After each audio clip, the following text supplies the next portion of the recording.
I'd like to call this video Antinatalism Paints a Picture. Welcome to my video. I'm Anti-Beta1M. My channel is here for you, and I have a section on antinatalism and vegantinatalism, so please do check it out. But antinatalism paints a particular picture of the world, and it's a very accurate picture.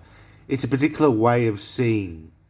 I think it's important to realize that if we look at the world in a particular way, we realize that it has particular problems. And the biggest problem of all is probably overpopulation.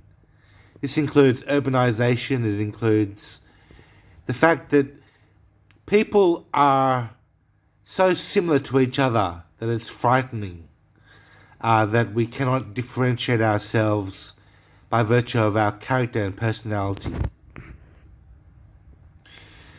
There are 8 billion people in the world today and counting, and we meet and understand and interact with a very small fraction of that 8 billion. There are so many people.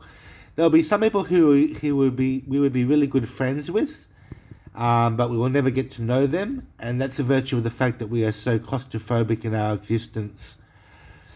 Even as extroverts, it's very hard to get to know everybody and to interact with everybody. There's just so many people.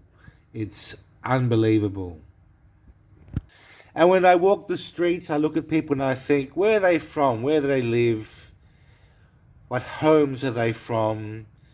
What friends do they have? Their characteristics, and so on. And I think there are so many of them that are the same as each other, and they don't have any consequence to me personally. But the more that they breed, the more that they take up the resources, the land, the water, everything that we have, and we divide it into smaller and smaller lots, according to who still exists in the world today. We have less and less for ourselves because more people are breeding more and more people. And I have a particular friend who I love quite a lot, very dearly, and means a lot to me as a friend. But I was thinking that he's like a clone of a lot of other people in the world today. He's no different from other people in the world. And I think the clone effect is something that is quite specific to an antinatalist. When you see that somebody is so similar to so many other people in the world that you've seen before, it becomes a sort of nightmare in reality, because you realize that that person is like a replica of so many other people that exist in the world. It's nightmarish. I think in a world like with the capitalism that we're living through and the system of having to make ends meet and make a living and so on, the notion of having to differentiate ourselves from other people is even more pronounced. To have personality, to have difference against other people. And that drives us into madness because we can never fully differentiate ourselves from other people. And we are all very similar to each other. And we also have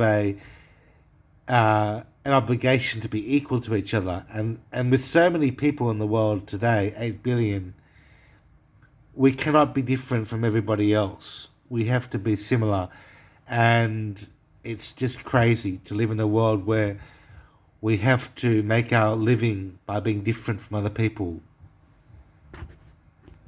Hear that friend that I was talking about? He looks like a normal person. Like, he's not the sort of person that you would look at and think, gee, he has a distinct personality, and if I didn't know him, well, if the fact that I know him is like a privilege. It's not like you're thinking that, because he looks like the most normal person you would ever come across.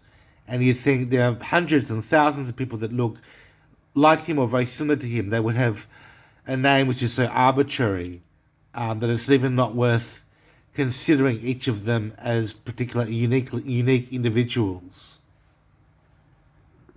And I think it's so sad that we think of reproducing ourselves or having a mini-me of ourselves to think that we would replicate our own genes into somebody else.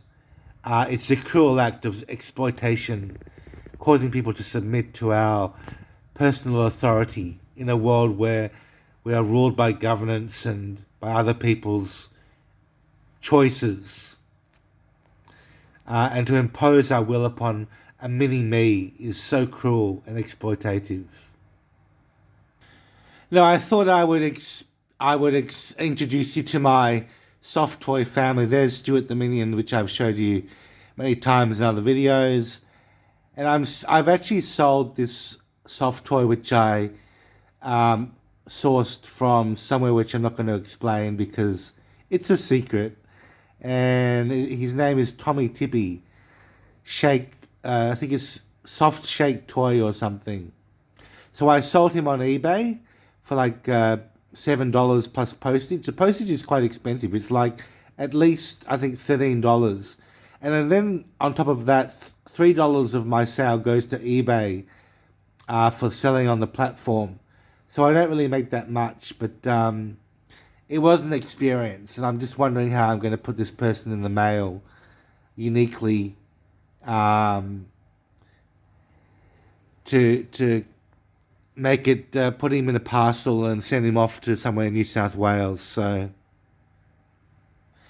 but I guess the saddest part about this is that he will become a dispensable toy for some baby, some toddler, maybe 2 or 3 or 4 years old, who like soft toys, and they will enjoy it, I suppose. But at the same time, it's a consumable item which will add to the degradation of the world at large. So all these things as a minimalist that I think of, very important thoughts about how we ought to live our lives as consumers, as minimalists, not consuming too much every day. Yeah. I mean, this item which I sold on eBay took me literally years, I think. It's been at least a couple of years since I posted the advertisement for Tommy Tippy, and I finally got someone to buy him. I'm going to put in the parcel some vegan stickers, copy of my newsletter probably, if I can fit it in without adding postage costs to the parcel, and a letter, a personalized letter saying congratulations and well done and thank you for purchasing my item. So yeah, that's a surprise for the person in New South Wales who bought my item. Now, I did have a look in Big W recently for similar items and how much they were selling for. This sort of item is not specifically sold, but if you were to buy a soft toy like this or kind of slightly similar, you would be paying about $20 or at least $14. So my sale is not particularly expensive. Something like this is about $20, although you can get cheaper ones if you're not fussy, which are a specific brand of soft toy, which can sometimes be $7 or $8. But these are very specific brands, and if you're looking for Tommy Tippy specifically, then I guess you can't be too fussy with the price. So that's the situation with the commerce there. In my life, many times I have semi-considered starting a business, but one of the reasons which I probably will never do that is because of my capitalist concerns, my anti-capitalist concerns. I'm concerned that capitalism as a system is inherently unethical, and I did a video in the recent past, about why I think owning a business is inherently unethical. So I'll link that somewhere here and there. After studying Vegan Business Tribe and all the characteristics of starting a business, I concluded that having a business is not something that I want to do because it's not ethical enough, and it thrives on consumerism and promoting things which are leading to the destruction of the planet. So I don't promote anything other than living my humble existence and doing things like art and music and writings and poetry which are conducive to a state of wisdom, rather than focusing on things which are focused on money too much. So that's going to be my future. Not having a business, but doing things which I genuinely enjoy and which make me a better person. So folks, that will be my video for today, and I will see you next time with much more news. Bye for now.